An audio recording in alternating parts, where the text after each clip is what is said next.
Bon, je vais commencer juste pour la présentation. Donc, merci à tous d'être venus, à tous et toutes d'être venus pour cette conférence sur l'ascension du nazisme. Alors, on a mis 1919-1933. Ce sera plus exactement 1918, été 1933, voire un petit peu 1934. Au mois de février, nous avions fait une conférence avec Anatole Lucet sur le penseur anarchiste Gustav Landauer, qui était un penseur anarchiste allemand. Et nous nous étions arrêtés au moment de sa mort en 1919, où il avait été lynché par les corps francs. Donc nous allons éventuellement parler pendant la conférence. Enfin, Agathe va en parler, pas moi. Qui étaient des corps nationalistes d'extrême droite composés d'anciens combattants, parce qu'il avait participé à la révolution des républiques de Bavière, qui était concomitante à celle de la révolution spartakiste, plutôt du côté de Berlin.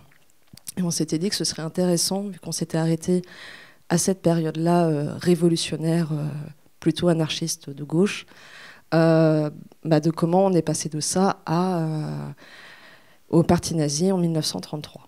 Donc c'est l'objet de la conférence aujourd'hui, comment le parti nazi est arrivé au pouvoir en 1933.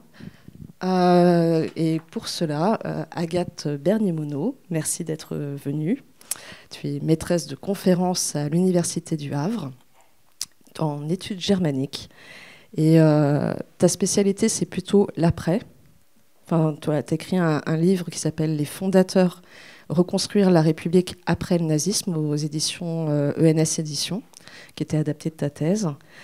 Et là, tu nous parles de avant les fondateurs de la nouvelle République allemande. Merci de nous parler de tout ça. Je remercie tout de suite Sébastien qui est là.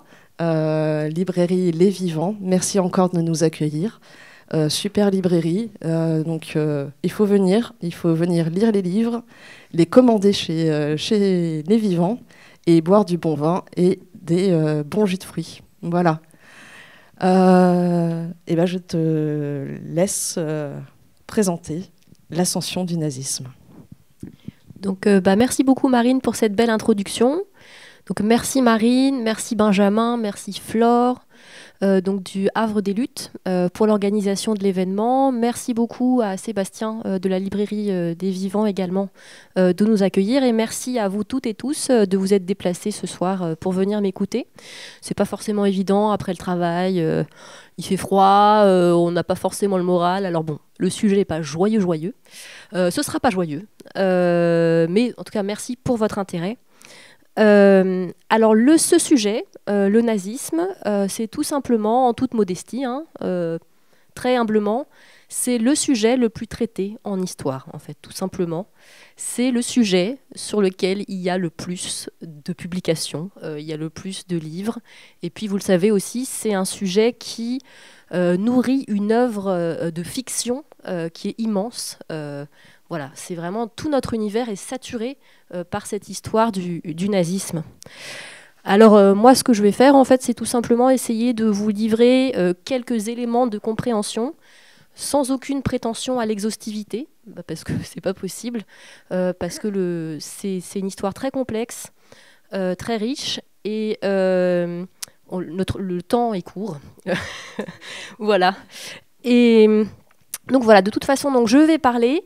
Et s'il y a des sujets qui vous intéressent plus particulièrement, on pourra en reparler dans la discussion.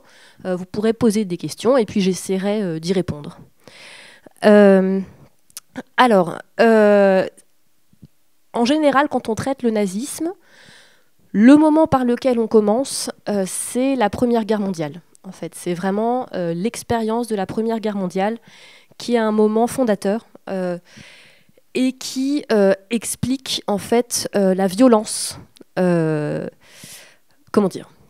Souvent on dit qu'au commencement était la violence de la Première Guerre mondiale, en fait, que cette Première Guerre mondiale a été un traumatisme pour les Allemands, avec donc, c'est une guerre qui fait 2,5 millions de morts en Allemagne, 4 millions de blessés, aussi des millions de veuves, d'orphelins, et donc des millions aussi de traumatisés.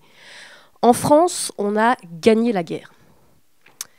Gagner la guerre, c'est pratique parce que ça permet de rationaliser ensuite l'expérience.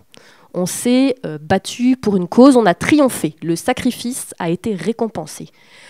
En Allemagne, la Première Guerre mondiale, c'est tout simplement, donc il y a un historien allemand qui s'appelle Gerd Krumeich qui dit que c'est un laboratoire d'expériences amères. En fait, les Allemands ressortent avec une immense amertume de cette guerre. Et en fait, cette guerre entraîne une brutalisation de la société. Donc c'est l'historien américain George L. Mosse qui a créé cette expression de brutalisation de la société. La violence de la Première Guerre mondiale ne se termine pas en 18. Hop, tous les soldats démobilisés rentrent à la maison et retrouvent le bonheur du foyer. Non, en fait, c'est pas comme ça que ça se passe. En fait, la violence passe dans la vie civile. Et donc, c'est une explication aussi pour en fait, le climat de violence politique qui dure pendant toute la durée de la République. Donc, certains anciens combattants, Marine en a parlé dans son introduction, ensuite rejoignent des organisations paramilitaires. Donc, il y a les corps francs qui participent donc à la répression de la Révolution de novembre. Et il y a également donc, une autre organisation qui s'appelle l'organisation Consul. Donc, ce sont des organisations qui perpètrent des assassinats politiques. Il y aura la SA aussi, donc l'organisation paramilitaire nazie, qui sera créée en 1921. Et cette violence, en fait, ne concerne pas uniquement les soldats démobilisés. Elle concerne aussi la génération suivante, en fait. On distingue deux générations. Donc, il y a les générations du front. Donc, la génération du front, ce sont les hommes, les jeunes hommes, puisqu'en général, ils étaient très jeunes, hein, ils avaient 18-20 ans, les appelés. Donc, la génération du front, ce sont les jeunes hommes qui participent à la Première Guerre mondiale. Mais cette violence, en fait, passe aussi dans la génération suivante, que l'historien britannique Richard Bessel a appelé la génération de la jeunesse de guerre.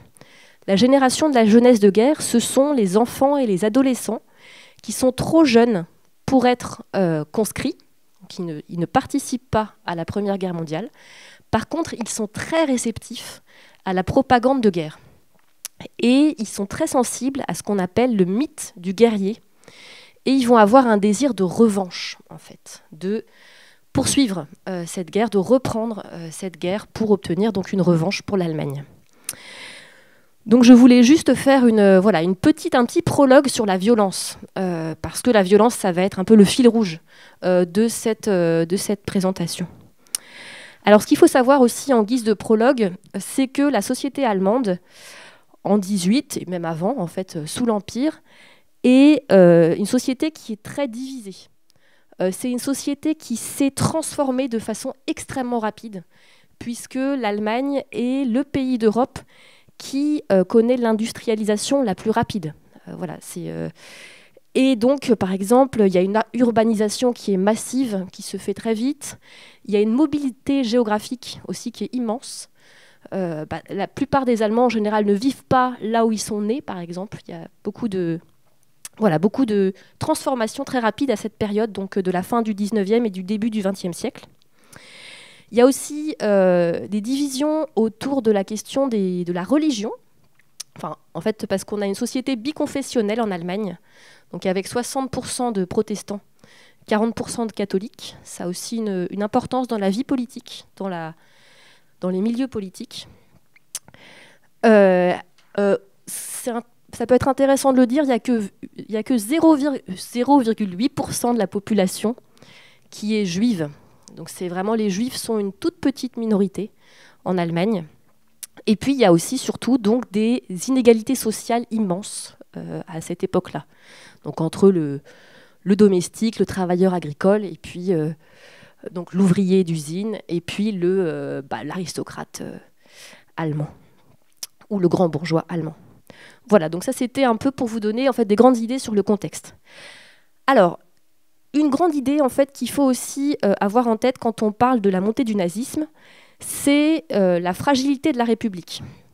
Donc cette République de Weimar, qui est proclamée le 9 novembre 1918, est une république très fragile. Et ça pour plusieurs raisons. Alors d'abord, elle est proclamée dans le chaos, voilà, dans une situation extrêmement chaotique, à la suite de la Révolution de novembre. Alors cette Révolution de novembre est très rapide, parce que donc elle est déclenchée par le soulèvement des marins de Kiel. Donc ces marins donc, sont des membres de la flotte impériale de Kiel, donc c'est une sorte de formation d'élite, et ils sont censés livrer une dernière bataille dans le cadre de la Première Guerre mondiale. Alors pourquoi ? Pour essayer de renforcer la position de l'Allemagne au moment des négociations pour la paix. En fait, on sait déjà, les Allemands savent déjà que la guerre va se terminer, que la guerre est perdue, parce qu'il y a en fait eu une prise de contact entre le président américain Woodrow Wilson et le chancelier allemand Max von Baden. Donc, en fait, voilà, on sait déjà que c'est la fin de la guerre, mais le chef de l'armée, donc qui est Paul von Hindenburg, souhaite cette dernière bataille pour favoriser la position de l'Allemagne. Et donc ces marins de Kiel, qui sont épuisés et qui savent que la bataille est perdue d'avance, se soulèvent. En fait, il y a une mutinerie. Et ils constituent un conseil de soldats dans la ville de Kiel et ils prennent le contrôle de la ville.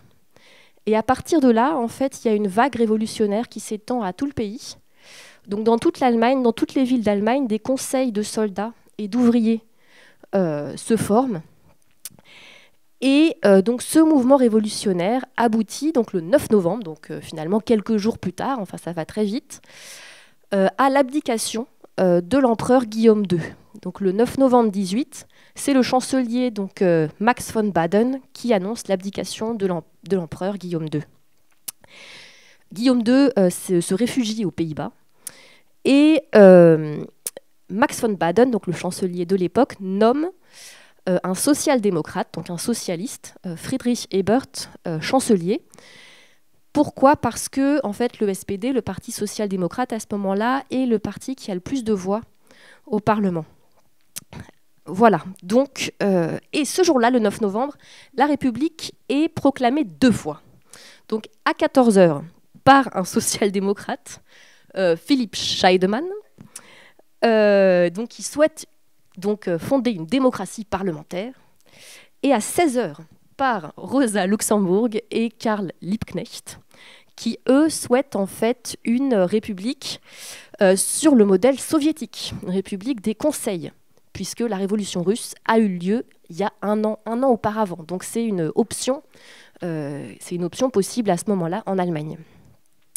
Voilà, donc on voit que dès le départ, le 9 novembre 18, il y a cette division de la gauche, en fait, avec d'un côté les sociaux-démocrates qui souhaitent une démocratie parlementaire, et de l'autre, donc les futurs communistes, on va dire, donc les spartakistes qui souhaitent donc une république des conseils sur le modèle soviétique. Alors ensuite, mi-décembre, toujours en 1918, il y a un congrès fédéral qui réunit donc les représentants des conseils d'ouvriers et de soldats à Berlin. Donc en fait, c'est une sorte d'échelon supérieur. Donc les représentants de ces conseils d'ouvriers et de soldats qui se sont formés dans le pays vont participer donc à ce congrès à Berlin. Et en fait, l'objet de la rencontre, c'est la forme étatique. En fait, quelle forme est-ce qu'on veut donner à cette nouvelle république ? Et en fait, c'est la démocratie parlementaire qui l'emporte. En fait, c'est l'idée qu'on va créer une république parlementaire. Et donc, à ce moment-là, est décidé qu'une assemblée nationale constituante, donc chargée de rédiger une constitution, sera élue le 19 janvier 1919. Cependant, donc, il y a une partie du mouvement qui refuse cette option, donc qui refuse, donc les spartakistes, refuse cette idée d'une république parlementaire, et donc c'est le mouvement spartakiste. C'est aussi donc ce conseil, donc cette république en Bavière, donc à Munich. Et donc la Ligue spartakiste tente en janvier 19 de renverser le gouvernement, et c'est également donc d'empêcher la tenue des élections de l'Assemblée nationale constituante. Et donc ce mouvement spartakiste, à ce moment-là, est réprimé donc par les corps francs, mais sur ordre du gouvernement auquel participe, enfin, du gouvernement social-démocrate. Donc il y a donc à ce moment-là donc ce mouvement de gauche spartakiste qui est réprimé sur l'ordre des sociaux-démocrates. Donc on voit une guerre fratricide au sein de la guerre allemande. Au sein de la gauche allemande. Voilà, et donc Rosa Luxemburg et Karl Liebknecht sont torturés et assassinés par les corps francs, et leurs corps sont jetés dans le Landwehrkanal, donc un canal à Berlin. Et donc les spartakistes, qui ensuite donc créeront le Parti communiste allemand, ne pardonneront jamais aux sociaux-démocrates cette trahison. En fait, la division de la gauche va perdurer tout au long de la République. Alors, donc ça, c'est une des raisons. Donc voilà, donc ce contexte très compliqué, très chaotique de la naissance de la République est une des raisons de la fragilité de cette République de Weimar. Une autre raison de cette fragilité, c'est que la République est impopulaire parce qu'elle est fortement associée à la défaite de la Première Guerre mondiale. Donc on l'a vu, elle est proclamée le 9 novembre 18. Qu'est-ce qui se passe 2 jours plus tard? L'armistice, voilà, le 11 novembre. Donc un représentant du nouveau gouvernement va à Compiègne pour signer l'armistice. Et donc, à ce moment-là, en fait, se forme l'idée que la République a trahi en signant l'armistice. Parce que, en fait, très rapidement, dans l'opinion allemande, naît l'idée qu'une victoire allemande était encore possible. Alors c'est un mythe, hein, bien sûr. Alors la personne qui est à l'origine de ce mythe, c'est le maréchal Paul von Hindenburg, qui déclare que l'armée allemande était invaincue sur le champ de bataille. Et donc à ce moment-là, émerge en fait une légende dont vous avez peut-être entendu parler. C'est la légende du coup de poignard dans le dos. En fait, l'idée que l'armée allemande a été trahie par l'arrière, a été trahie donc par la société de l'arrière et par le gouvernement. Et cette légende du coup de poignard dans le dos va ensuite prendre de nombreuses déclinaisons. Vous avez peut-être déjà vu donc des caricatures. Donc c'est vraiment un motif iconographique qu'on voit beaucoup, et avec plusieurs variantes, mais en général, les auteurs de ce coup de poignard dans le dos, c'est la gauche. Voilà, donc ce sont les sociaux-démocrates, ou alors ce sont les juifs. En fait, très souvent, ce sont des caricatures antisémites.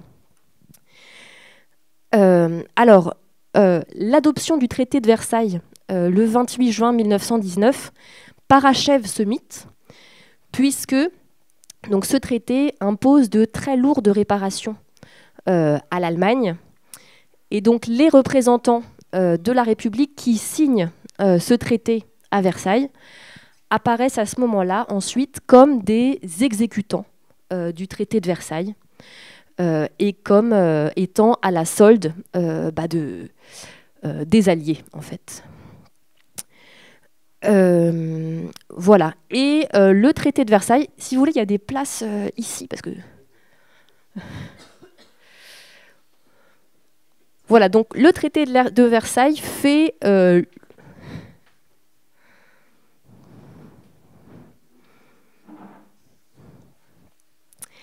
voilà, le traité de Versailles fait l'unanimité contre lui. La majorité des Allemands le rejette et le considère comme injuste et comme émanant de la justice des vainqueurs et comme étant un acte de vengeance de la part des adversaires de l'Allemagne. Et ce traité fragilise beaucoup la République également, puisque donc l'Allemagne sort déjà très endettée de la Première Guerre mondiale. Le financement de la guerre a coûté très cher. Et donc, l'État est encore plus endetté, suite donc à ces réparations. Et donc, le parti qui va le plus instrumentaliser et utiliser ce discours contre le traité de Versailles, c'est le parti nazi. Voilà. Et c'est la revendication la plus fédératrice du parti nazi, c'est la revendication de la révision du traité de Versailles. Alors, autre raison de la fragilité de la République de Weimar, c'est le fait que, en fait, on parle d'une république sans républicain. Donc, c'est l'historien Horst Müller qui a eu cette expression, une république sans républicain. C'est une république qui a très peu de soutien. Alors, l'élite allemande ne la soutient pas. Donc, les aristocrates, les grands industriels, les grands propriétaires terriens, les officiers de l'armée et les hauts fonctionnaires, comme les magistrats, sont tous monarchistes. En fait, ils auraient préféré que l'Empire continue. Et si on observe le paysage politique de la République, la majorité des partis sont également opposés à la République. Alors, il y a seulement donc 4 partis qui sont favorables à la République. Donc, le SPD, le Parti social-démocrate, donc qui a créé la République, qui est vraiment le pilier, le parti qui lui est le plus favorable. Mais il y a également le camp libéral et puis le centre catholique. Et sinon, les autres partis, donc il y a un parti d'extrême droite monarchiste qui s'appelle le Parti national populaire allemand, donc qui lui souhaite au départ un rétablissement de la monarchie. Et puis il y a également donc l'extrême gauche qui est opposée à la République, donc le KPD, qui est un parti fondé en 1920, qui souhaite donc renverser la République pour établir la dictature du prolétariat et donc le modèle communiste. Et plus largement, en fait, l'opinion allemande pendant la République de Weimar est très peu favorable au pluralisme. En fait, la notion de pluralisme n'est pas du tout ancrée encore. Il y a l'idée que les partis sont des facteurs de division, que les partis divisent la société. Et l'opinion allemande est traversée par une nostalgie de l'unité, en fait, une aspiration à l'unité. Et il y a un concept qui traduit ce désir d'unité, c'est la communauté du peuple. Voilà, donc en allemand, Volksgemeinschaft. Donc au départ, c'est un concept qui est utilisé par différents camps politiques. Mais ce concept donc, de la Volksgemeinschaft, de la communauté du peuple, va surtout être instrumentalisé par le parti nazi. Et donc cette notion de communauté du peuple est rattachée à une autre notion qui est aussi centrale pour le parti nazi, c'est la notion de Führer. Voilà, c'est le guide. En fait, il y a une attente d'un homme fort, d'un homme providentiel, qui saura réaliser l'unité du peuple, la communauté du peuple. Voilà. Et donc, ce n'est pas une invention d'Hitler et des nazis. C'était une attente qui était déjà présente dans la société et que les nazis sauront utiliser à leur profit.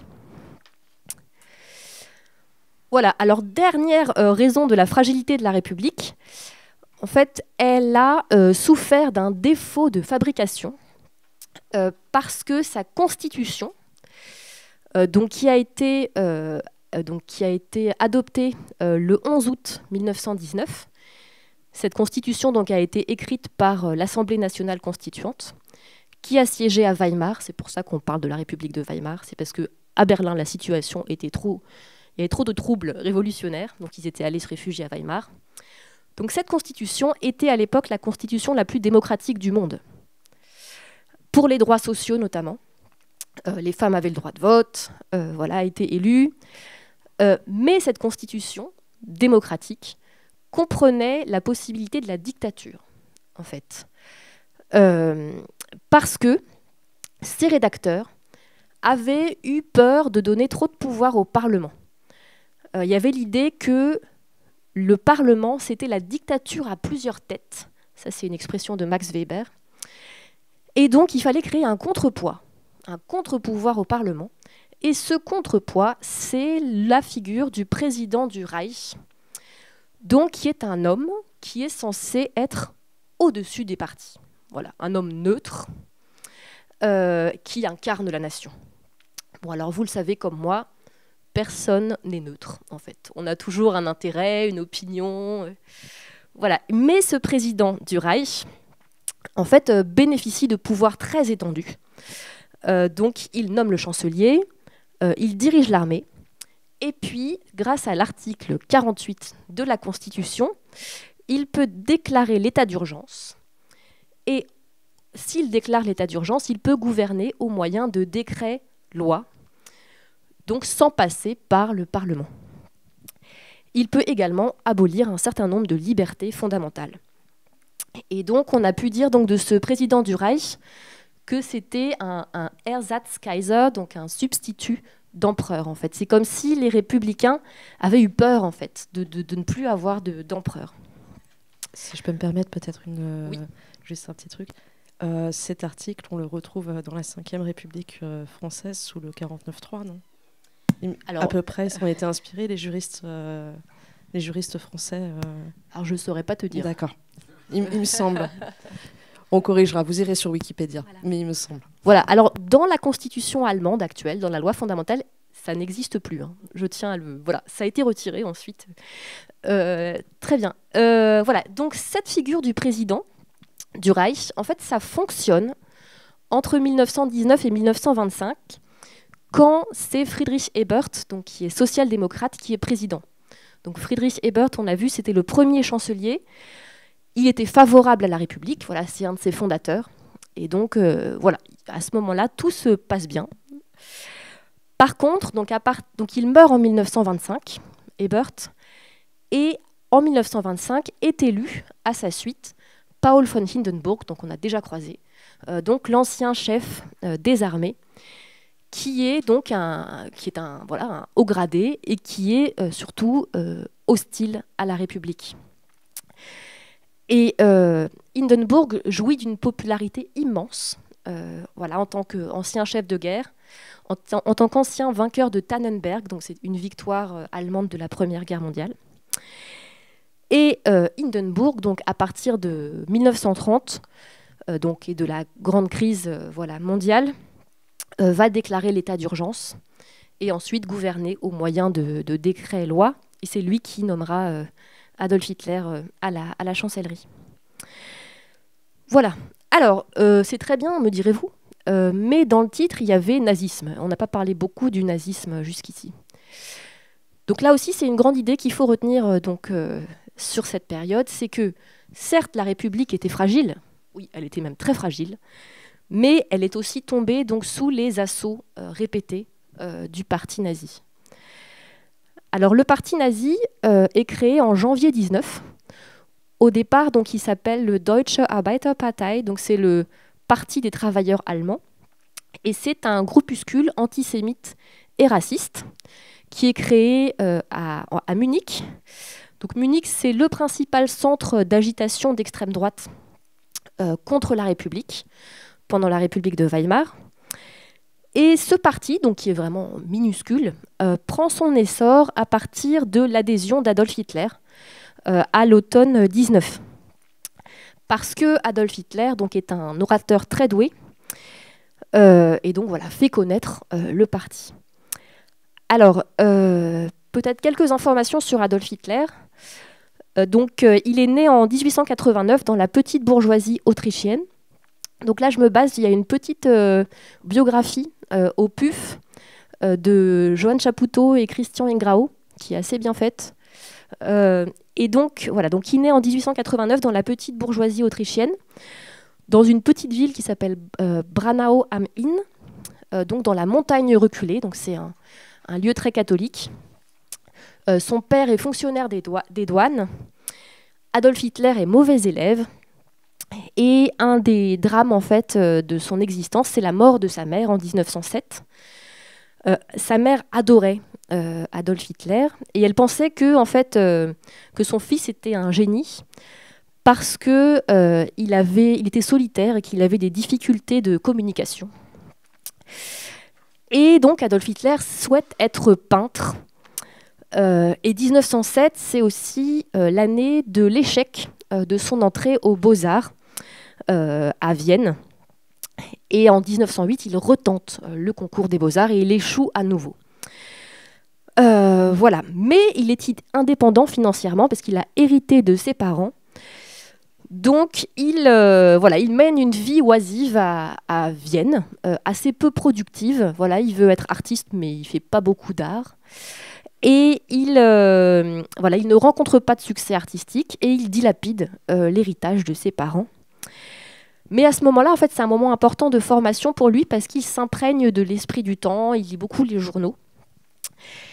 Et aussi, donc, il découvre Vienne, qui est une capitale multiethnique. Et c'est à ce moment-là que naît aussi sa haine du multiethnisme et aussi sa haine des sociodémocrates, parce qu'il considère qu'ils sont responsables de son échec aux Beaux-Arts, parce qu'ils dominent les Beaux-Arts. Aussi parce qu'ils sont juifs.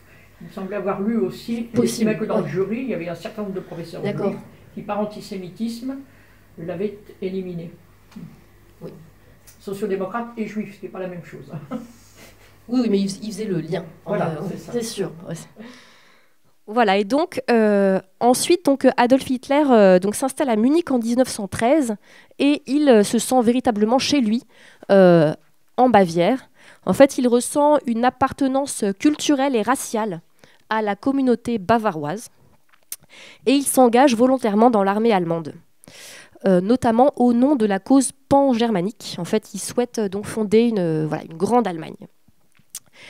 Donc, la participation à la guerre est un événement fondateur aussi dans sa vie. Et ensuite, donc, après la démobilisation, il rentre à Munich et il travaille comme officier formateur au sein de la nouvelle armée, la Reichswehr. Et il a des missions politiques. En fait, il tient un fichier des renseignements politiques. Il observe la vie politique à Munich pour le compte de l'armée.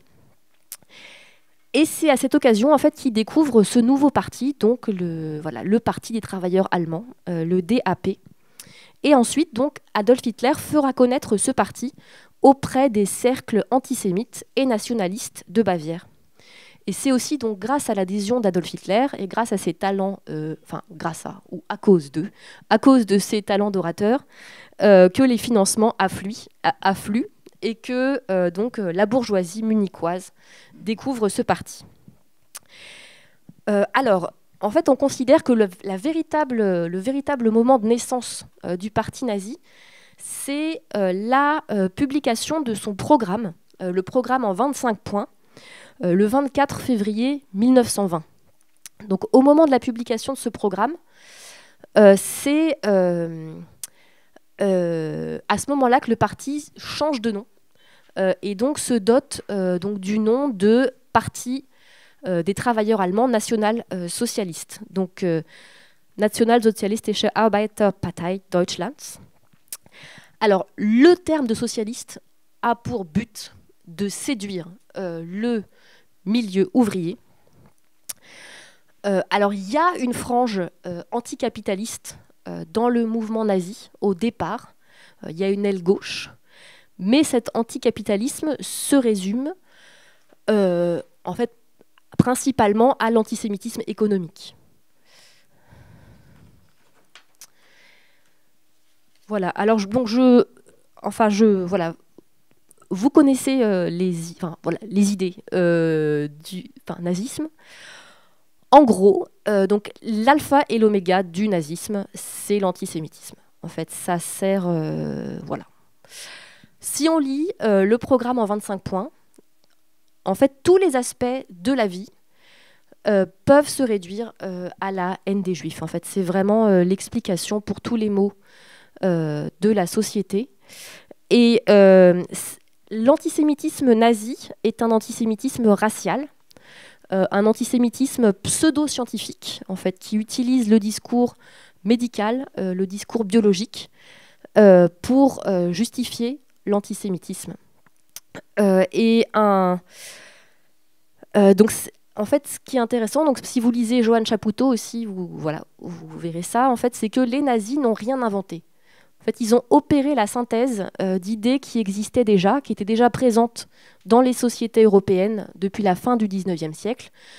Donc le nationalisme, l'antisémitisme.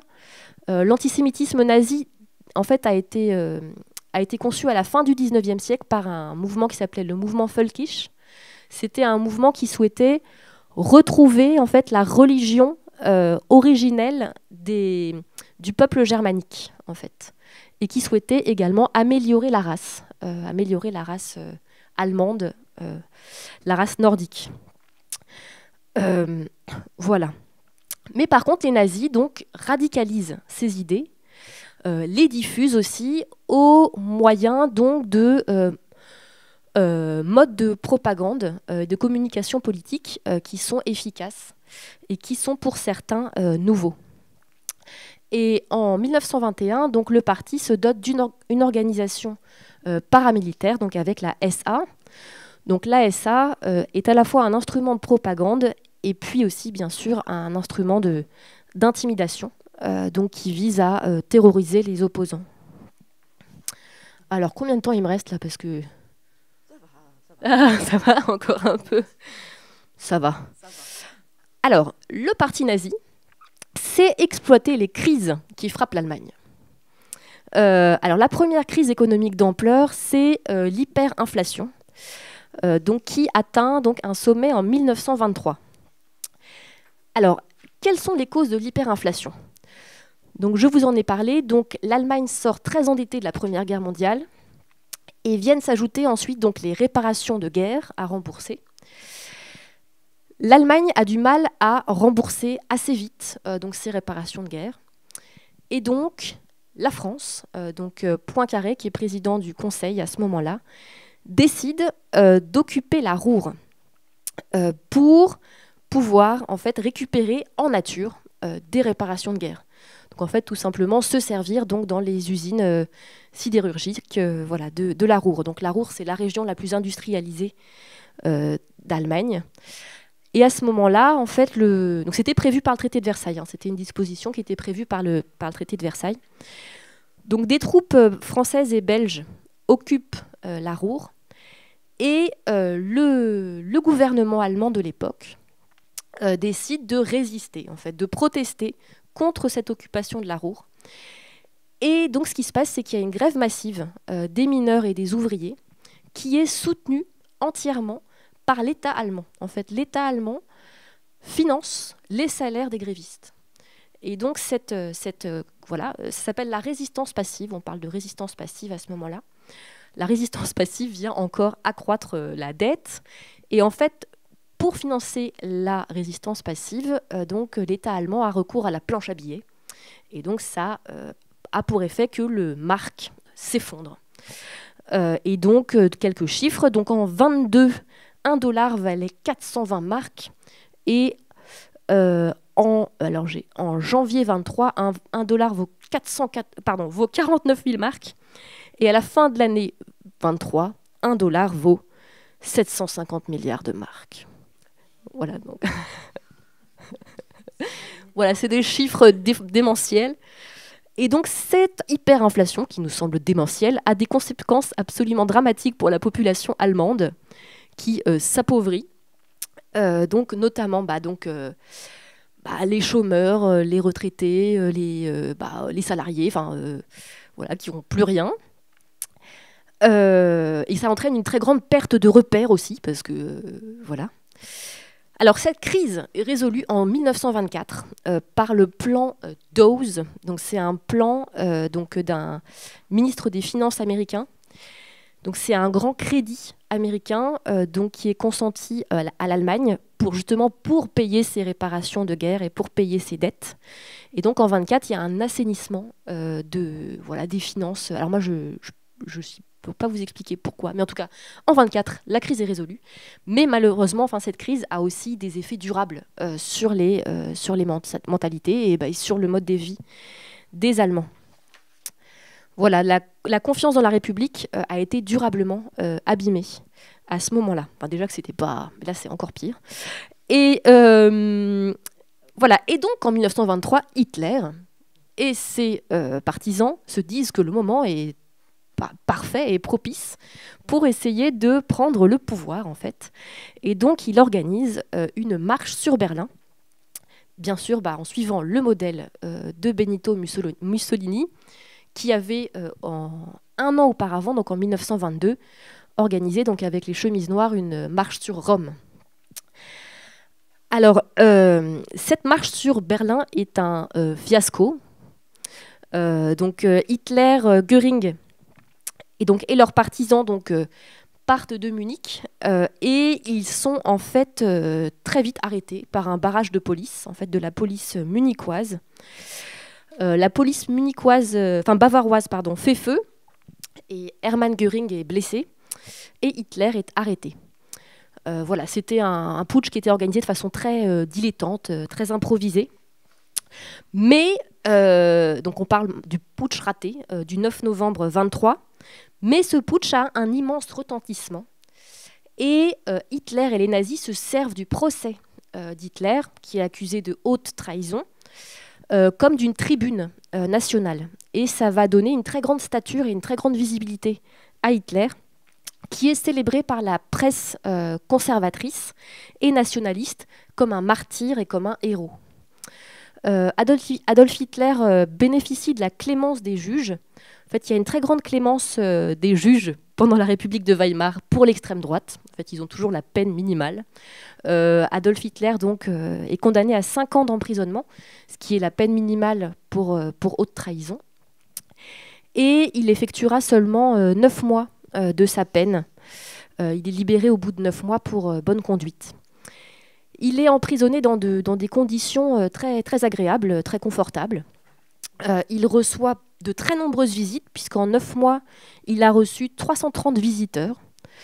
Et il a accès à une bibliothèque, à des livres.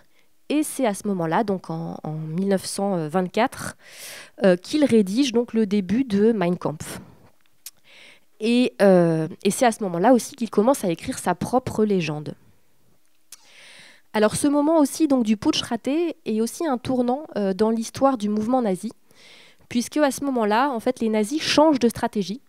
Ils se rendent compte que le soulèvement armé n'est pas une solution et qu'il faut plutôt passer par une marche par les institutions. En fait, il faut plutôt jouer le jeu de la légalité pour arriver au pouvoir.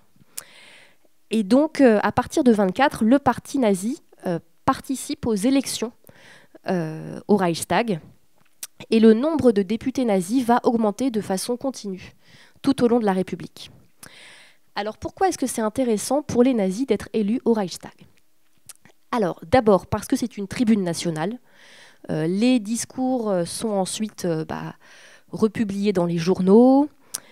Aussi parce que les députés bénéficient de l'immunité parlementaire, donc ce qui les rend à peu près intouchables en cas d'infraction, de violence. Les députés ont droit à la gratuité des transports. Et donc les nazis s'en servent pour sillonner l'Allemagne et pour organiser des meetings. Et enfin, le but, c'est aussi de saboter le travail parlementaire et de détruire la République de l'intérieur. Donc en septembre 1930, il y a un tournant parce que les nazis obtiennent 18,5% des voix aux élections du Reichstag. Et à ce moment-là, le groupe parlementaire nazi compte 107 députés. Et donc à partir de là, à partir de 1930, ils peuvent commencer à paralyser le travail parlementaire, donc par l'obstruction, l'intimidation, l'insulte, la violence. Voilà. La deuxième crise que le parti nazi s'est instrumentalisée à son profit, c'est la crise économique mondiale, donc à partir de 1929. L'Allemagne est le pays d'Europe qui est le plus touché par la crise de 29, parce que justement l'Allemagne dépend étroitement des crédits américains. Et donc l'économie allemande s'effondre très rapidement et le chômage augmente de façon drastique pour atteindre en 1932 6 millions de chômeurs. À l'époque, les chômeurs n'ont pas d'aide en fait. C'est vraiment voilà. Et donc ça entraîne également donc une crise politique. Donc en mars 1930, le président Paul von Hindenburg déclare l'état d'urgence, donc il utilise donc le fameux article 48 de la Constitution, et il nomme Heinrich Brüning, donc du Centre catholique, chancelier, donc dans un gouvernement donc, qui est composé de conservateurs et de nationalistes. Et donc c'est le premier gouvernement en fait, qui gouverne sans le Parlement, voilà, qui n'a pas de majorité parlementaire. Et donc c'est le début de la phase présidentielle du régime, donc, donc on gouverne au moyen de décrets-lois. Et donc la politique d'austérité que mène Heinrich Brüning et son gouvernement aggrave la crise, en fait. Et ensuite, donc, les gouvernements vont se succéder sans parvenir à résoudre donc cette crise économique et sociale. Et cette crise donc économique et sociale entraîne aussi une recomposition du paysage politique et entraîne l'effondrement du centre, en fait, du camp libéral. Et cette crise aussi entraîne une droitisation donc, des partis du centre, donc un virage nationaliste du camp libéral et aussi du centre catholique qui essaie de capter l'électorat nazi. Les partis de gauche résistent bien en fait, à la crise. Donc le SPD et le KPD ont encore des scores électoraux importants au début des années 30. Le SPD donc, obtient entre 25 et 20% des voix aux élections du Reichstag au début des années 30 et le KPD est autour de 15%.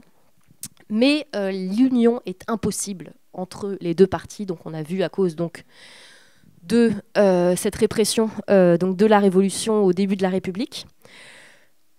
Aussi à cause de divergences de vues, hein, ils n'ont pas du tout les mêmes objectifs. Et aussi parce que, donc à partir de 1929, le KPD suit la thèse du social-fascisme. En fait, c'est une idée qui émerge au moment qui est portée par le Comintern. C'est une doctrine stalinienne. C'est l'idée que la social-démocratie est le principal allié du fascisme.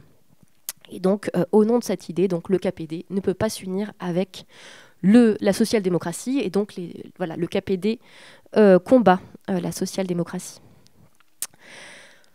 Voilà. Et donc, pendant ce temps-là, la popularité du parti nazi progresse. Le nombre d'adhésions au parti nazi augmente. Donc il y a 55 000 membres du parti en 1923 et ils sont 1 200 000 à la fin de l'année 1932.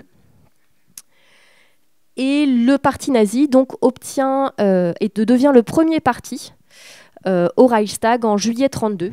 Il obtient 37% des voix. Et voilà, donc en même temps que sa popularité augmente, le parti nazi donc, sème la terreur au moyen donc, de la SA. En fait, à partir de l'été 1932, il y a un très grand climat de violence politique.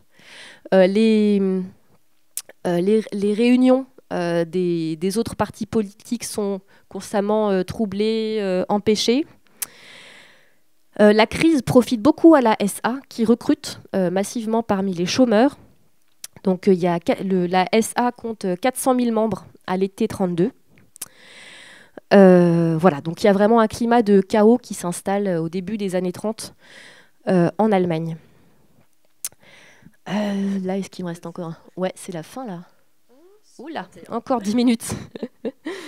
Alors, et puis donc pendant ce temps-là, l'idée se diffuse aussi donc, dans le milieu conservateur et aussi dans le milieu libéral, enfin en tout cas dans l'élite allemande, qu'il faut accepter des nazis au gouvernement.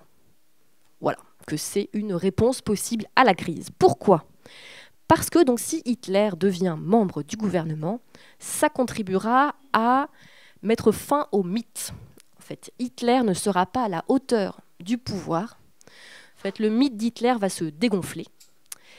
Et il y a aussi l'idée que si Hitler est membre d'un gouvernement dans lequel il y a aussi des éléments conservateurs, ils pourront domestiquer Hitler. pourront le canaliser et le rendre inoffensif. Il y avait aussi l'idée, donc dans l'élite allemande, que l'armée ne suivrait pas et que l'armée se soulèverait si les nazis prenaient le pouvoir. Ça n'a pas été le cas. Donc le 30 janvier 1933, le président Paul von Hindenburg nomme Hitler à la chancellerie dans un gouvernement donc, qui comprend des conservateurs et des nazis. Donc il n'y a que dans ce gouvernement donc, dont Hitler est chancelier, il n'y a que 3 nazis. Donc il y a Hitler qui est chancelier, mais il y a également donc 2 ministres de l'Intérieur, donc Wilhelm Frick qui est ministre de l'Intérieur du Reich, et excusez-moi, je crois que c'est, donc je l'ai retiré, mais je pense que c'est Hermann Göring, voilà, Hermann Göring qui est ministre de l'Intérieur de la Prusse. Et donc ces positions sont quand même très stratégiques puisqu'elles permettent aux nazis de contrôler la police. Joseph Goebbels écrit dans son journal le 30 janvier 1933 « Hitler est chancelier du Reich, c'est un conte de fées. Lui, chancelier du Reich, Frick, ministre de l'Intérieur du Reich, Göring, ministre de l'Intérieur de la Prusse. Le vieux a cédé, donc le vieux c'est Paul von Hindenburg. Il était tout ému pour finir. Nous devons maintenant tout avoir. » Donc nous devons maintenant tout avoir, ça veut dire on ne va pas s'arrêter là, on ne va pas se contenter de ce gouvernement avec des conservateurs. Et donc l'objectif des nazis, bien sûr, c'est de conquérir tout le pouvoir. Et donc on entre à partir de ce moment-là, donc de janvier 1933, dans la période qu'on appelle la mise au pas. Donc la mise au pas, ça signifie qu'en l'espace de quelques mois, en fait, l'intégralité de la liberté, de la vie démocratique va prendre fin et va passer sous le contrôle du pouvoir nazi. Alors, il y a plusieurs étapes importantes. En fait, les nazis ont toujours besoin de l'apparence de la légalité. Ils ont toujours besoin d'un prétexte pour étendre leur pouvoir. Alors, pourquoi ? C'est au départ pour s'assurer le soutien de l'administration, en fait, et aussi vis-à-vis de l'opinion internationale. Et donc, par exemple, donc la première étape importante, c'est l'incendie du Reichstag, dans la nuit du 27 au 28 février 1933. Les causes de l'incendie ne sont toujours pas élucidées, ça reste une énigme, mais un anarchiste hollandais qui s'appelle Marinus van der Lubbe est découvert sur place. Donc Marinus van der Lubbe était aussi lié au Parti communiste hollandais et il avoue, il est condamné ensuite à mort pour cet incendie. Et donc ça fournit un prétexte au parti nazi pour interdire le Parti communiste. Donc c'est dès le lendemain, donc le décret de l'incendie du Reichstag est publié, qui interdit le Parti communiste et qui abolit les libertés fondamentales en Allemagne. Et dès la nuit, en fait la nuit même, donc la nuit du 27 au 28 février, la nuit de l'incendie du Reichstag, il y a des arrestations massives à Berlin.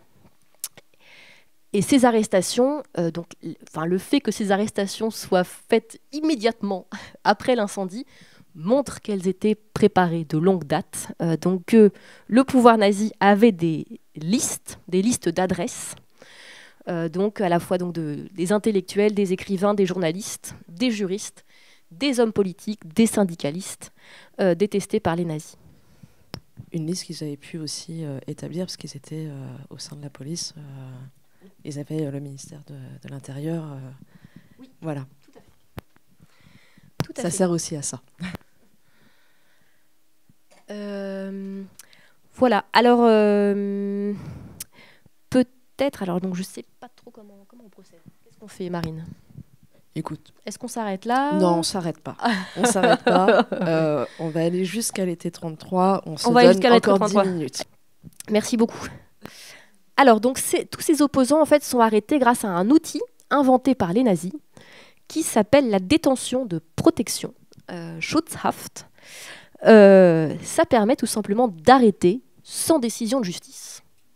Voilà, détention de protection. Pourquoi ? Parce qu'on considère que ces personnes sont une menace pour l'ordre public. Donc, il faut les emprisonner pour protéger la population. Et donc, entre mars et avril 1933, 35 000 personnes sont emprisonnées sans aucune base légale. Donc, essentiellement des militants et des militantes communistes, sociodémocrates, syndicalistes, et aussi des ennemis personnels des cadres du parti nazi. Voilà, parce que c'est aussi l'occasion de régler ses comptes. Le KPD, le Parti communiste, est le parti qui paye le plus lourd tribut. C'est vraiment la cible principale du parti nazi. Voilà. Alors, le 5 mars 1933 ont lieu de nouvelles élections au Reichstag. Ces élections visent à donner tout le pouvoir, la majorité parlementaire, au parti nazi. Et la campagne a lieu dans un climat de violence extrême. De très nombreux opposants sont déjà en prison. Le KPD est interdit. Il n'y a pas de liberté individuelle puisque ça a été aboli par le décret de l'incendie du Reichstag. Mais ces élections se soldent par une déception pour le parti nazi qui n'obtient que 43,9% des voix et non 50% des voix. Et le KPD, qui était interdit, obtient quand même 12,3% des voix. Le 21 mars 1933, donc ce nouveau parlement est inauguré en grande pompe à Potsdam, dans l'église de la garnison de Potsdam. Alors donc le Reichstag avait brûlé, on ne pouvait plus l'utiliser. Mais ça donne aussi l'occasion d'une mise en scène, puisque Paul von Hindenburg est présent et quelque part adoube Adolf Hitler. Et le lieu de l'église de la garnison n'est pas laissé au hasard, puisque en fait, c'est là où est enterré Frédéric II de Prusse. Donc il y a aussi l'idée de mettre en scène Hitler comme un héritier de l'Empire prussien. En fait, c'est aussi une façon de donner à Hitler des lettres de noblesse, lui donner un aspect traditionnel. En fait. Il s'intègre dans la continuité avec l'Empire prussien.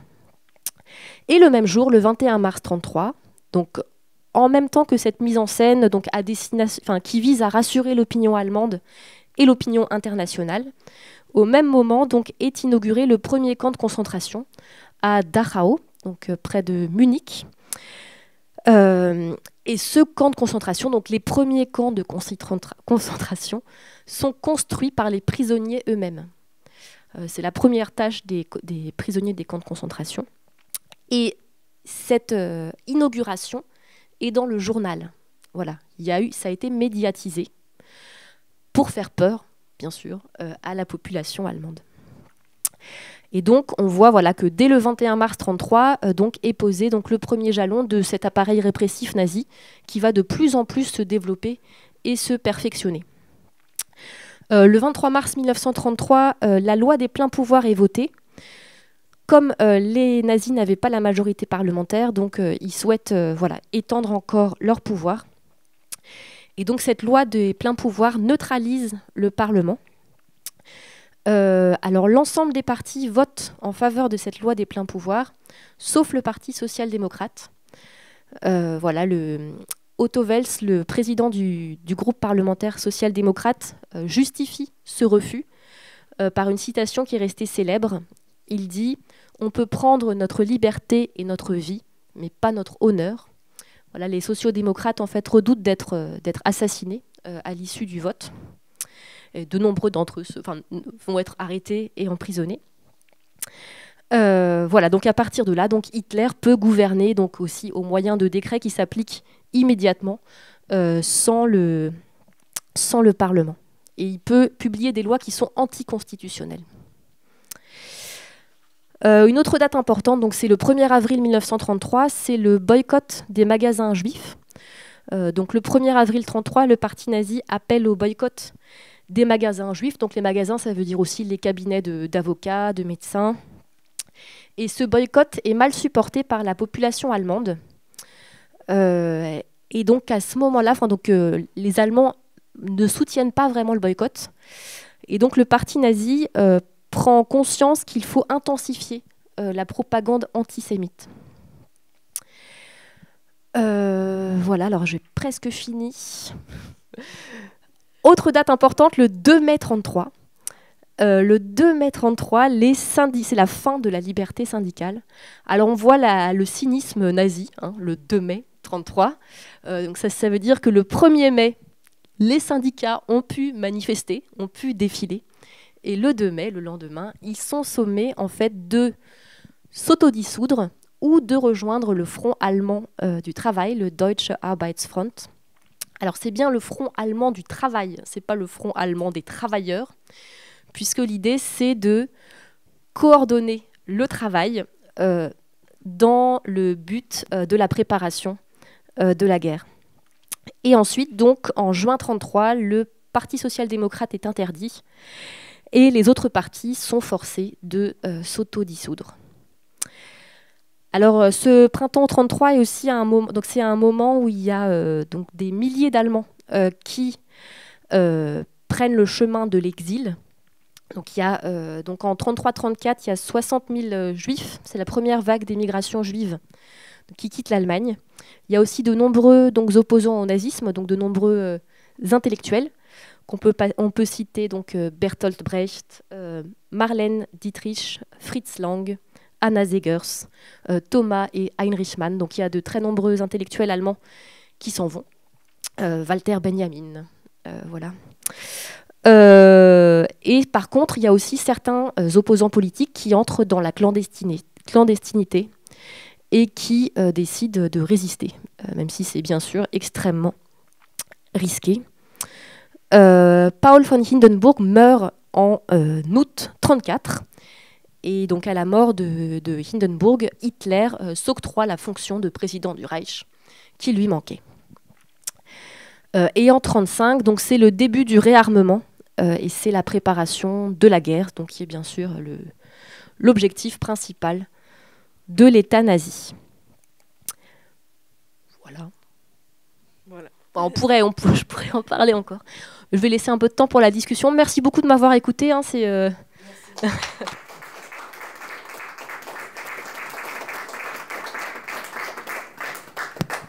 Merci beaucoup, Agathe. Ce qui est intéressant dans ce que tu montres à la fin, c'est à quel point les choses sont allées vite, parce que tout s'est joué dans un mouchoir de poche sur quelques mois.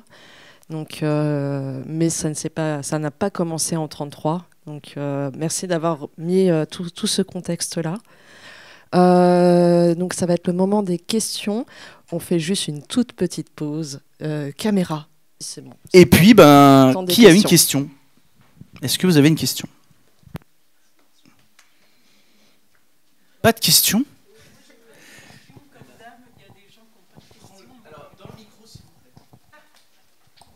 Bonsoir à tous et toutes. J'ai pas exactement une question, mais ça m'a interpellée cette rencontre aujourd'hui, et j'avais eu connaissance d'une pratique justement du parti nazi sur le langage, qui a permis d'accélérer l'antisémitisme. Et je trouvais ça extrêmement remarquable dans le sens horrifique, bien sûr. Mais peut-être vous vouliez compléter sur cet aspect-là, qui était vraiment saisissant. Il y avait vraiment des ordonnances qu'il fallait, avec le Heil, par exemple, on disait plus bonjour, on disait Heil, enfin, etc., etc. Alors oui, il y a un très beau livre de Victor Klemperer qui s'appelle LTI, la langue du Troisième Reich. Oui, donc Klemperer, c'était un philologue qui était juif, qui était universitaire, et il vivait à Dresde, et il perd le droit de se rendre à la bibliothèque, il perd le droit de travailler en tant qu'universitaire juif au moment de la dictature. Et donc lui était spécialiste en fait des Lumières françaises, il était spécialiste de Voltaire, de Rousseau. Donc il n'a plus accès à ses documents de travail, à ses livres, et donc il décide d'étudier la langue nazie, de travailler sur tout le matériel de propagande, les tracts, et puis même la radio. Et puis c'est vrai que c'était vraiment omniprésent en fait, la moindre affiche, même du matériel publicitaire utilisait cette langue en fait qui était faite de beaucoup d'euphémismes. De néologismes, de mots pseudo-savants, mais c'était une langue très très insidieuse, extrêmement violente en fait, qui visait à faire accepter la violence. Et donc c'est vraiment un très beau livre, LTI, donc qui a été traduit en français avec plein d'exemples. Et donc oui, par exemple, le salut nazi, effectivement, on disait plus bonjour, on disait Heil Hitler. Et c'était un petit acte de résistance, hein, c'était de refuser, par exemple, d'employer le salut nazi. Et Klemperer, il montre très bien en fait, comment en fait, cette langue, c'est une forme de violence sous la forme homéopathique. En fait. On habitue l'autre à la violence. Ça permet de justifier les violences envers les juifs. Il y a par exemple non, j'ai pas d'exemple là, mais ça me reviendra peut-être. Mais en tout cas, c'est vraiment un aspect vraiment très essentiel de la propagande. En fait, la propagande passe même par le choix des mots, quoi.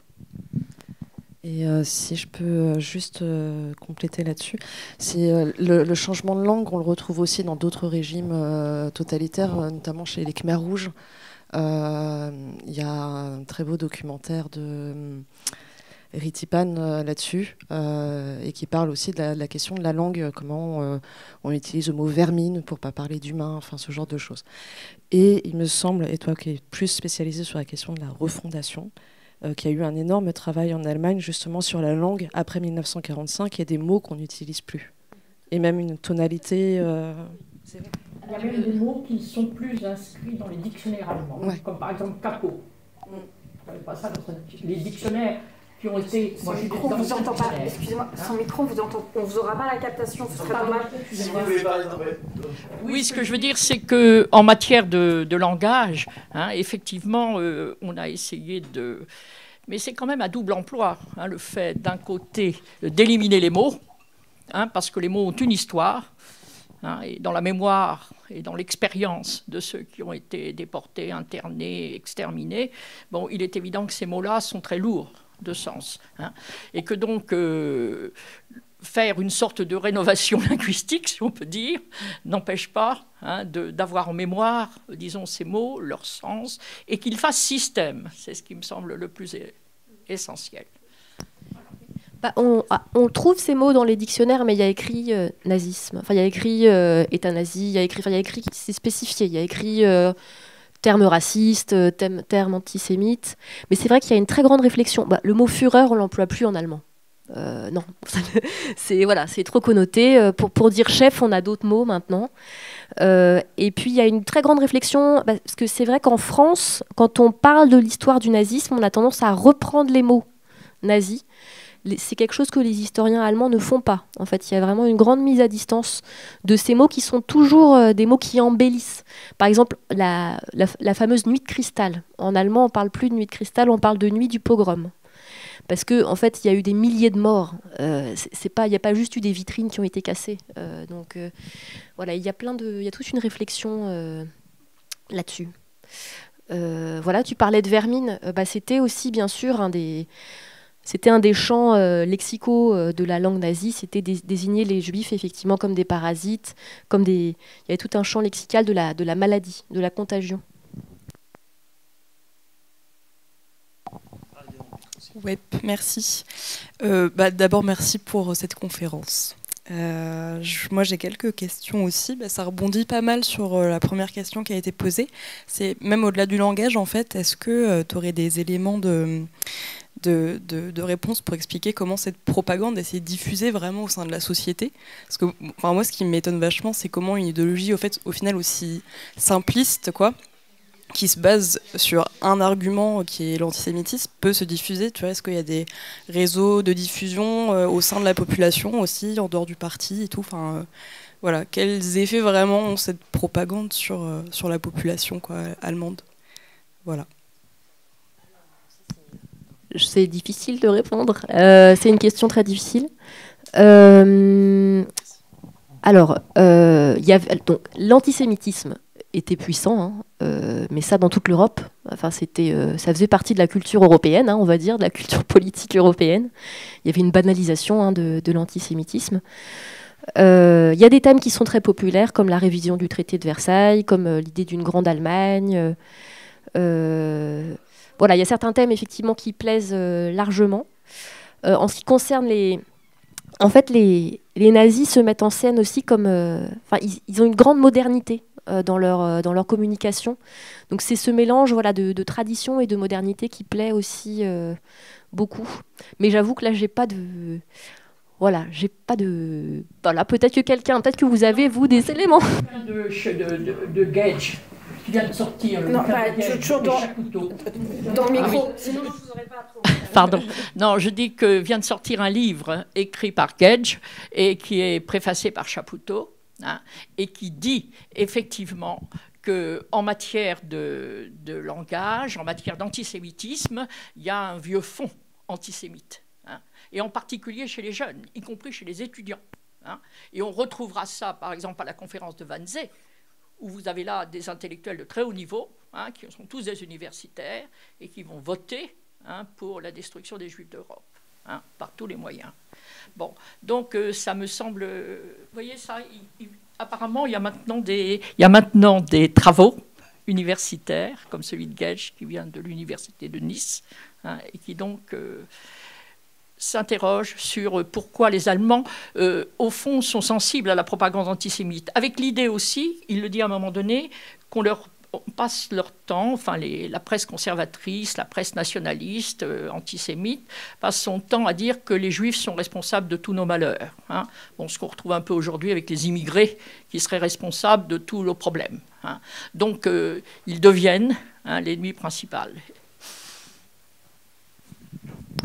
Merci. Puis, juste, tu en as parlé là. Est-ce que, oui. Juste par rapport à ta question, c'est que là, on est dans une situation de chômage. Les SA, ils te fournissent gîtes, salaires. Et tu parlais des migrations au sein de l'Allemagne, où ça fait re-office de famille aussi. Donc, c'est aussi il me semble, hein, que c'est aussi par là qu'ils arrivent à avoir aussi un public, à avoir des militants, tout simplement parce que c'est les personnes qui te nourrissent, quoi. Ce qu'on n'a pas forcément aujourd'hui, c'est pas le parti qui va te nourrir. Alors, c'était pas une question, c'était pour revenir justement sur le modernisme qui avait, je pense, dû séduire énormément. En tout cas, cette forme nouvelle de faire propagande, peut-être.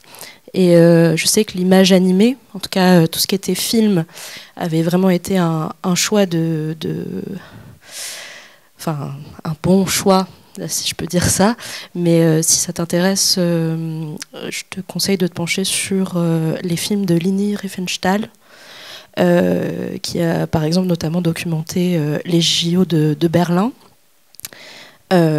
Justement, puis sur toute à la fois un bout de la conférence parlait de légitimité à l'international, d'envergure, de corps athlétique. Enfin voilà, il y a aussi, enfin, j'ai envie de dire pas juste de la propagande antisémite, c'est-à-dire qui pourrait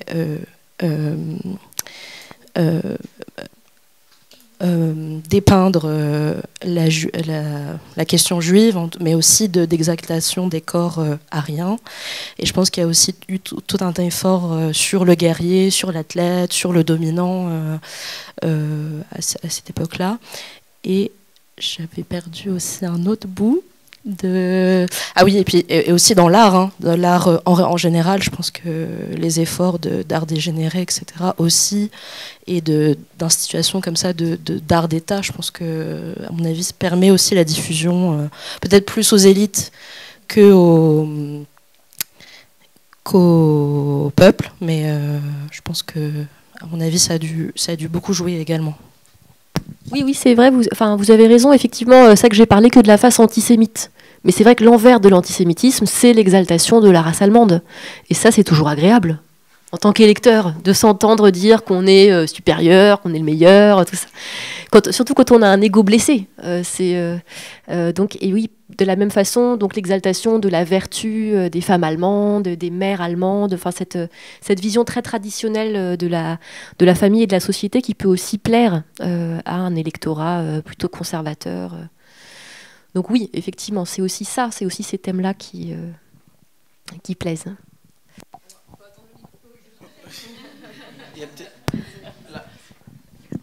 Oui, donc développement du nazisme, 1919, pour se développer, il faut de l'argent. Et l'argent, on l'obtient par les milieux qui ont de l'argent. Alors évidemment, comme vous avez dit, il y a la fascination du juif, hein, mais ça ne suffit pas, quoi.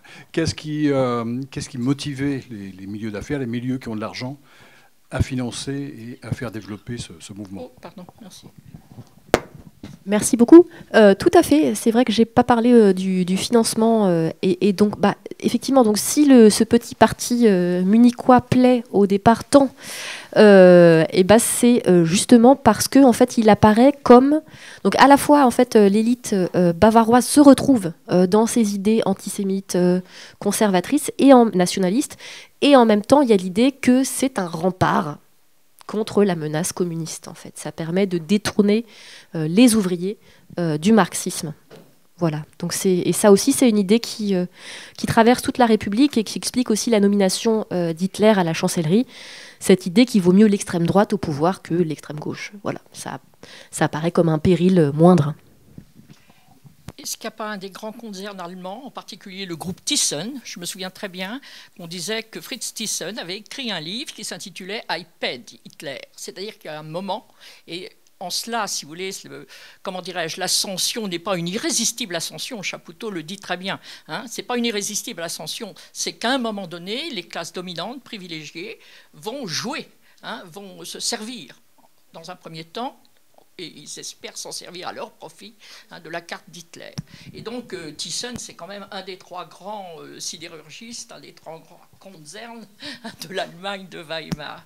Bien sûr. Oui, donc il y a énormément effectivement de grands industriels qui financent le parti nazi et qui ensuite s'enrichissent aussi donc dans le cadre de l'effort de guerre et ensuite de la Seconde Guerre mondiale, et puis également de la construction des camps de concentration et puis l'exploitation des prisonniers aussi.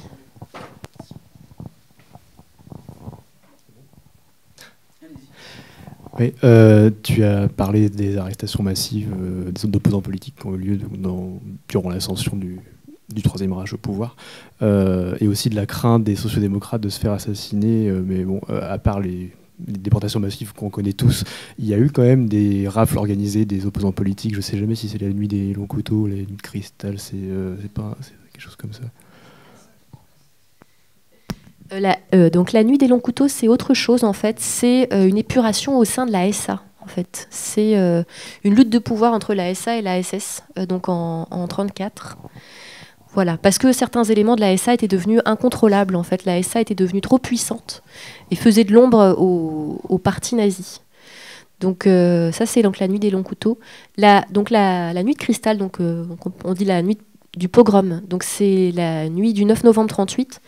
Là, en fait, c'est c'est la destruction de synagogues, de lieux juifs. En fait, c'est l'arrestation aussi massive et aussi le meurtre donc de milliers de juifs. Et il y a ça, donc la nuit le 9 novembre 1938, c'est aussi le début de la déportation des juifs en Allemagne. En fait, c'est les premières personnes qui sont c'est la première fois que des juifs sont emprisonnés dans des camps de concentration en tant que juifs.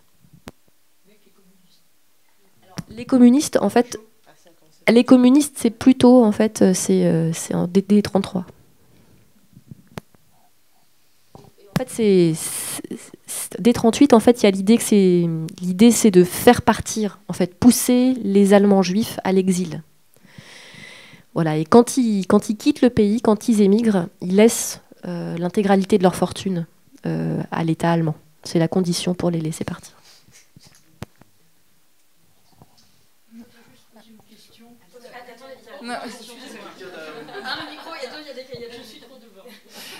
Non, c'était pour revenir sur la question de comment aussi la propagande va autant infuser.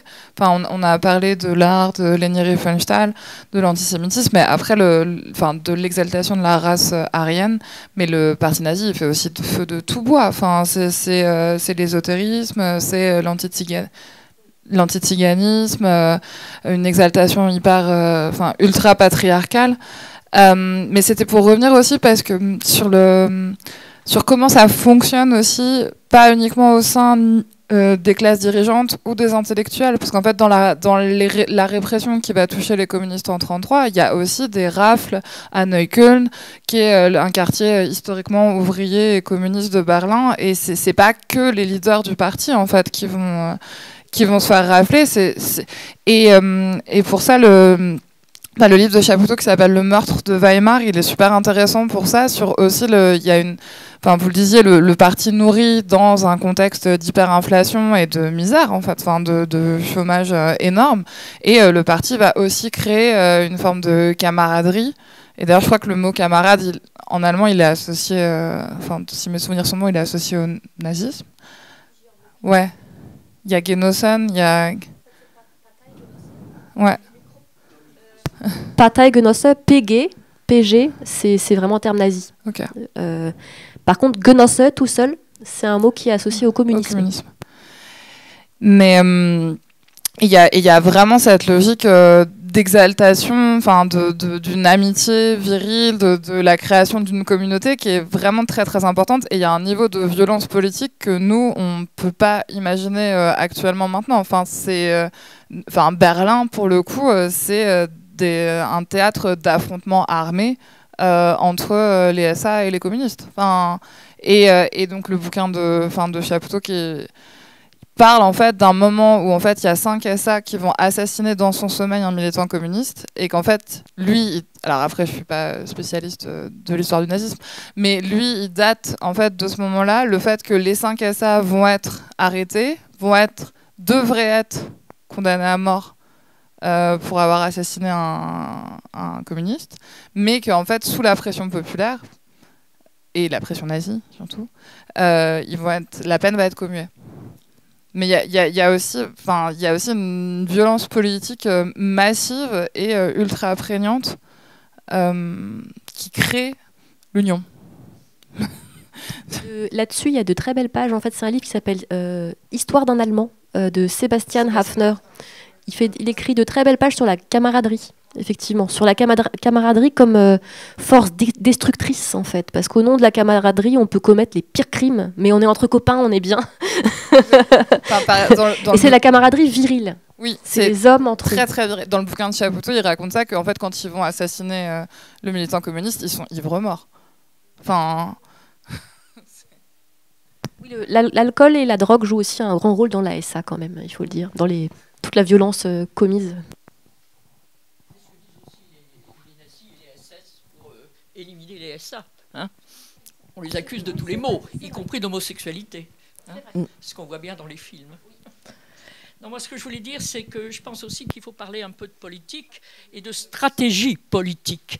Et il me semble quand même que dans l'arrivée au pouvoir des nazis, dont je pense aussi que ce n'était pas une irrésistible ascension d'Adolf Hitler et de ses comparses, il y a un problème effectivement d'alternative à gauche. Hein, c'est-à-dire que le Parti communiste, et du fait, effectivement, de l'assassinat de Rosa Luxembourg et de Karl Liebknecht, le Parti communiste pense pouvoir faire cavalier seul, jusqu'au bout. Jusqu'au bout, il présentera les candidats. Bon. Donc, il est aussi englué dans les rapports avec l'international communiste, le Comintern, parce que le Comintern, donc, est hostile à toute forme d'alliance à gauche. Donc, il n'y a pas de stratégie de type Front populaire en Allemagne. Et je crois que cette absence d'alternative à gauche, alors, comme vous l'avez dit, les partis de gauche résistent assez bien électoralement, électoralement parlant, alors que la droite, elle, conclut des alliances, parce qu'entre les partis traditionnels allemands, les anciens monarchistes, les anciens nationalistes font alliance, et même le Zentrum, parce que j'ai vu que quand Hitler arrive au pouvoir, eh bien, il a non pas un soutien déclaré, mais au moins au Parlement, les députés du Zentrum votent. Donc il arrive, lui, à coaliser, si on peut dire, de la droite et de l'extrême droite qu'il représente jusqu'au centre catholique. Alors qu'à gauche, c'est au fond l'éclatement. Et la social-démocratie qui est en position de faiblesse. Alors tout à fait, vous avez raison. Et à partir de 1928, il y a une alliance entre le parti d'extrême droite monarchiste, donc le Parti national populaire allemand, et le NSDAP. À partir de là, ils font des campagnes communes. Et donc ça contribue aussi à donner de la respectabilité au parti nazi, parce que ce Parti national populaire allemand, c'est vraiment le parti de l'élite allemande.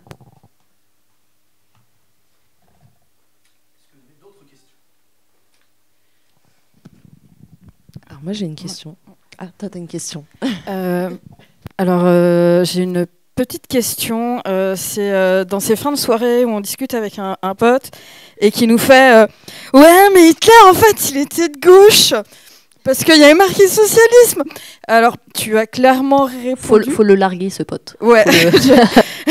Voilà. Alors, bon, on s'en sort tant bien que mal. Est-ce que tu aurais quelques mots-clés? Parce que nous, on a dit, mais non, mais Mein Kampf, quand même. C'était avant son arrivée au pouvoir, donc on s'en est sorti. Mais est-ce que tu aurais quelques mots-clés à nous donner, solutions pour s'en sortir rapidement dans cette discussion, pour justifier? C'est vraiment une question piège. Et je veux bien la réponse dans le micro. Hitler était de gauche. On peut reprendre des choses qu'on a dites déjà, donc le fait que le parti nazi a bénéficié donc du soutien financier donc des grands industriels allemands, le fait qu'ils aient supprimé toutes les libertés individuelles. Je ne sais pas si c'est de gauche, à chacun de décider. Ça peut être de gauche, faut dire. Enfin voilà. Le fait d'être antisémite et raciste, est-ce que c'est de gauche? En général non. Enfin, la plupart du temps non, mais bon, pareil, il y a eu des exceptions. Je sais pas, est-ce que vous avez sûrement d'autres idées? Dans ce que tu as dit dans ta conférence, ils ont changé de nom. Voilà, quand on te dit national-socialisme, en fait, ils ont changé de nom pour après prendre l'électorat. Oui. C'est ça. C'était un leurre. C'est pas le nom initial, c'est le deuxième nom pour faire politiquement correct. L'idée, c'était de. Enfin, ça permettait d'attirer l'attention des ouvriers, quoi, de capter la bienveillance. On peut ajouter quelque chose à cela? Si je peux aussi, il me semble que je pense que la volonté, effectivement, c'était de séduire. Et je pense qu'Hitler avait, alors je crois avoir lu ça, donc il faudra peut-être revérifier derrière, mais avait justifié d'utiliser le mot socialisme pour renouer avec cette idée du peuple commun et de l'enlever au communisme et à la gauche, justement.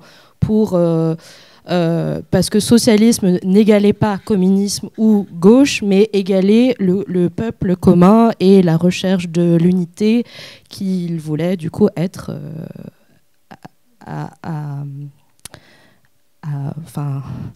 comment dire, comme réclamer, reclaim ce terme pour la droite. Enfin, je sais pas comment dire, mais voilà, voulait se le réapproprier, merci, et l'enlever au mouvement de gauche. Mais je pense que l'idée c'était de séduire, hein, mais je crois qu'il l'avait plus ou moins.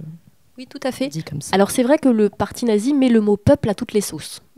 Tous les mots sont décomposés de peuple, à peu de choses frais. En France, on emploie la fameuse Volkswagen, donc la voiture du peuple, donc qui est une création qui a été créée en 1935. Et en fait, par contre, le mot peuple, pour les nazis, c'est toujours un sens racial. C'est toujours les Aryens, quoi. C'est en excluant les Juifs, en excluant les opposants, voilà. Donc c'est pas le même sens que le mot peuple qu'on l'entend à gauche. Jamais.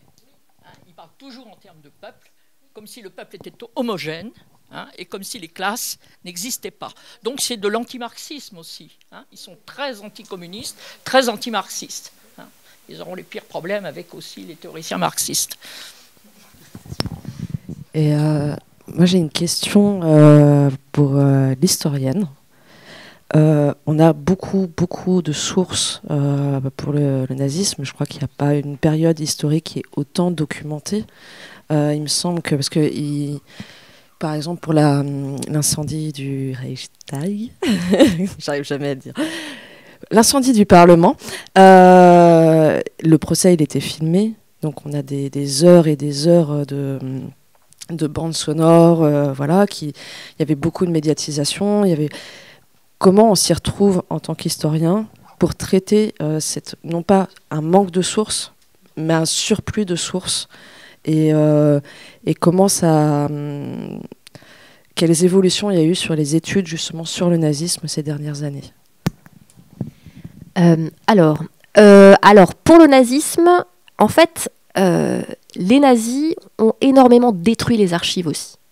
Donc pour l'avant 45, il y a des sources. Alors bien sûr, il y a des sources parce qu'il y a énormément de sources imprimées, on va dire. Il y a des sources. Hein. Mais il y a aussi énormément de sources qui manquent. Parce que donc notamment pour les camps, en fait, pour tout ce qui concerne la Shoah, donc il y avait cette intention de détruire, en fait, de ne pas laisser de traces. Il y a eu énormément de destruction de guerre aussi, avec la guerre aérienne. Mais aussi les Alliés, heureusement, En fait, dès 1945, notamment les alliés américains ont eu l'idée qu'il fallait garder le plus possible. Et il y a eu donc des démocrates allemands aussi qui ont voulu garder les archives. Enfin, c'était les Américains et les démocrates allemands qui ont voulu garder les archives des procès de Nuremberg. Le but, c'était en fait d'éviter qu'il y ait un nouveau mythe qui se crée, voilà, autour d'Hitler, une espèce de nouvelle légende de coup de poignard dans le dos. Donc oui, il y a quand même énormément de... Alors en histoire contemporaine, c'est toujours la difficulté, en fait. C'est la difficulté. Alors c'est un peu un problème de riches. Hein. On a trop de sources, quoi. C'est un problème de riches, parce que les médiévistes n'ont pas ça. Eux, ils ont très peu de sources, donc il faut qu'ils fassent avec le peu qu'ils ont. Alors, il y a... Alors, L'armée rouge a emmené des archives allemandes, puisqu'on l'a récupéré. Oui. Ultérieurement, les archives. Ah oui, oui, ouais. Oui. Ils les ont bien emmenés aussi. Il n'y a pas que les Américains. Bien sûr. Il n'y a pas que les alliés occidentaux. Oui. Ceci n'est pas pour défendre les soviétiques, mais pour non, dire non, qu'ils ont eu aussi leur part dans la conservation d'un certain nombre d'archives qu'on a pu retrouver après Oui. Alors après, donc ta question sur l'évolution, c'est une question très large. Disons que, en fait, dans les premiers temps, il y a eu une tendance qui consistait à diaboliser le nazisme et à diaboliser Hitler, voilà, à les considérer principalement d'un point de vue moral. Et de plus en plus, on essaie d'historiciser, en fait, et de comprendre le nazisme comme un phénomène historique qui est lié à un contexte. Mais ma réponse est extrêmement générale et voilà. Et je ne dis pas grand-chose. Ah non, je trouve ça très intéressant qu'on passe de la figure du mal à justement la figure ultime du mal à... Non, il était dans une société, c'est aussi pour ça qu'on a fait cette conférence ce soir, c'est comment on en arrive là et qu'il y a des structures et qu'il y a des choses... c'est pas l'histoire d'un homme, c'est pas l'histoire de 10 bonhommes, c'est l'histoire aussi d'une société dans son entièreté et des failles économiques, politiques et des luttes assassines entre la gauche. Et voilà, mais non, je trouve que c'est bien. Merci. Et puis, il y a eu aussi au départ, on était très très fixé sur la figure d'Hitler. Voilà, sur la figure des principaux dirigeants nazis. Et de plus en plus, on s'est intéressé au soutien de la population allemande, aussi à la très grande pénétration du nazisme. Donc il y a eu plein d'études ces dernières années sur les nazis dans les ministères, comment ça fonctionnait dans les ministères. Et aussi, il y a la question de ce qui a persisté, en fait, l'influence du nazisme après 1945 en Allemagne. L'incendie du Reichstag, parce que quand même, on a accusé l'anarchiste Van der Lubbe, et là aussi c'était le bon client, si j'ose m'exprimer ainsi, pour un procès politique, qui faisait que toute la gauche était condamnée à travers sa personne et son symbole, ce qu'il représentait. Mais en même temps, moi je me suis toujours posé la question, Göring était président du Reichstag à l'époque, et l'incendie part de l'intérieur. Donc l'incendie n'est pas mis par quelqu'un qui l'allumerait de l'extérieur, qui mettrait le feu, et il prend immédiatement beaucoup d'ampleur. Donc ça signe, à mon avis, mais pas seulement, certains historiens le disent aussi maintenant, ça signe quand même la responsabilité des nazis dans l'incendie du Reichstag. C'est-à-dire, c'est sans doute un incendie qui a été provoqué de l'intérieur, parce que lui communiquait de ses appartements privés dans le Reichstag. Il ne sortait pas. Donc il y a bien quelque chose, et pour que ça prenne autant d'ampleur, il faut qu'il y ait eu beaucoup de comparses et beaucoup de gens pour allumer le feu dans différents endroits et faire en sorte que ça s'embrase. C'est ce qu'on peut penser, je ne dis pas que c'est la vérité. Pardon? Non mais si vous mettez là, ça va. J'ai le micro de l'appareil photo qui va me sauver. Voilà. Oui, alors c'est effectivement une hypothèse qui est défendue par des historiens. Et si vous visitez le Reichstag, il est exposé en fait le tunnel qui reliait le Reichstag, le souterrain qui reliait le Reichstag au palais du président. Et donc c'est considéré comme une preuve du fait que cet incendie a pu être provoqué par les nazis. Mais on n'en a pas la certitude.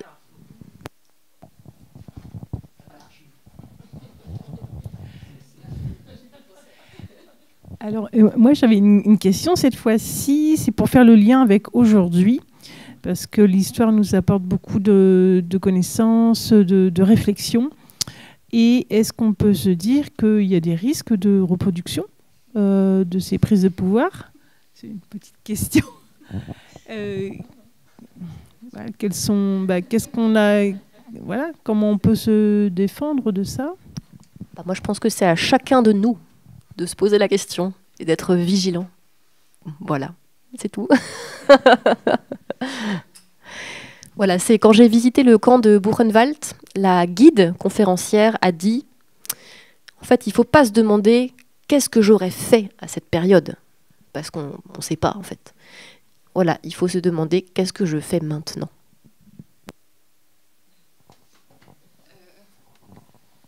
De manière pas forcément individuelle. Enfin, je pense que c'est pas une question. Enfin, c'est certes une question qu'il faut se poser soi-même dans ses insomnies, mais c'est aussi qu'est-ce qu'on fait collectivement, quelle est la portée de ce on. Enfin, faut pas que ça reste quelque chose de soi à soi. Et après, par ailleurs, je pense qu'il y a quelque chose d'intéressant aussi à voir les points communs et les différences. Enfin, d'analyser quand même, c'est pas le même rapport à la défaite. C'est un rapport différent à la colonisation aussi, même si aussi Alors là, j'ai un petit trou dans mon histoire allemande. Le génocide des Herero, c'est quand? C'est début du 20e. Ouais, 1907, je dirais. Oui, ouais. Parce que, enfin voilà, c'est fin 19e, début 20e. Oui. C'est le premier meurtre de masse qui est considéré comme un génocide, qui est le fait du Reich allemand en Afrique. Mais ce qui est intéressant, voilà, il y a un côté point commun différence de voir comment cette même idée de retour à l'autorité, de souhait de l'homme providentiel, de quelque chose de vraiment très viriliste, dans un contexte d'inflation qui est moins fort, mais qui est quand même présent, mais adapté à maintenant.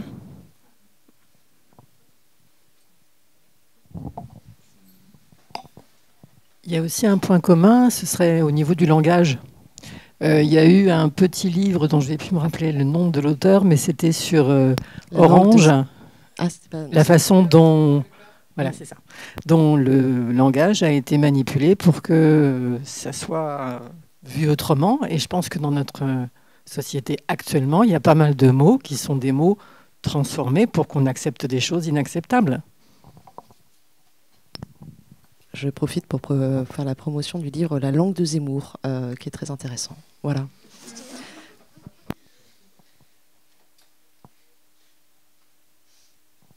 D'autres questions?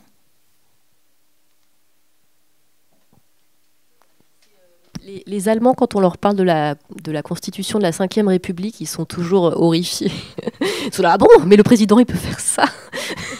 Ah bon, il y a des décrets qui ne sont pas votés par le Parlement et tout ça. Voilà. Ça leur rappelle des choses aussi. Mais c'est à relier au fait qu'aussi en Allemagne, il n'y a pas de mouvement social sur des enjeux. Enfin, il y a un mouvement. Il y a comment dire, que en fait, les mouvements de masse se sont davantage emparés de thèmes comme l'écologie, où là, on peut, mais que des manifestations de masse sur des enjeux économiques. Parce qu'ils n'ont pas les mêmes structures syndicales. C'est aussi, il n'y a pas de syndicats, c'est que des syndicats de branche. Voilà. Contre l'AfD, quand même, il y a eu une mobilisation. Oui, mais ce sont des mobilisations de masse politiques, sociales, mais pas forcément sur la réforme des retraites, quoi, on va dire. Voilà.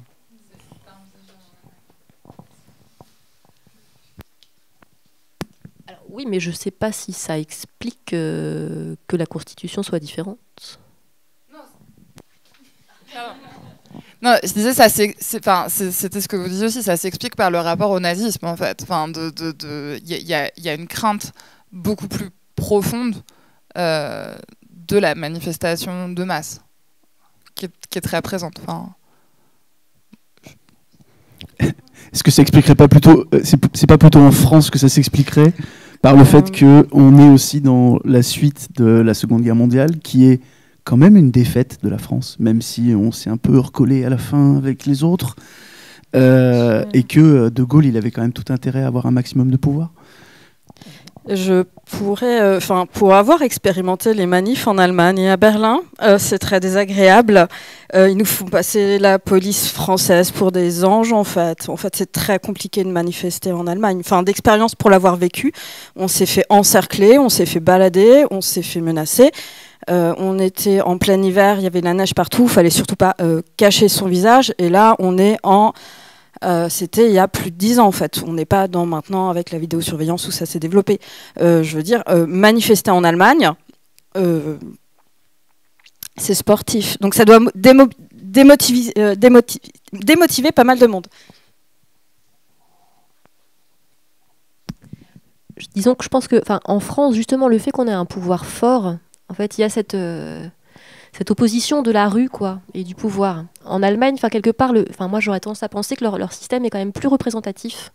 Le vote est proportionnel. Je sais pas. Et il y a pas aussi ce mythe révolutionnaire qu'on a en France, où effectivement, on prend la rue. Voilà, c'est une culture politique différente, mais c'est vrai que c'est très compliqué, quoi. Et la structure fédérale, est-ce qu'elle intervient ? Alors oui aussi, on peut dire que les régions en fait bénéficient d'un pouvoir plus grand. Voilà, tout est beaucoup plus se joue. Voilà, c'est moins centralisé. Eh ben, je vous propose peut-être de terminer, sauf si vous avez une dernière question. Si vous voulez, vous pouvez boire du bon vin, vous pouvez boire du bon jus de pomme, vous retrouver autour d'une table et déprimer ensemble, mais dans la joie. Merci beaucoup Agathe, c'était un plaisir. Merci à vous, merci.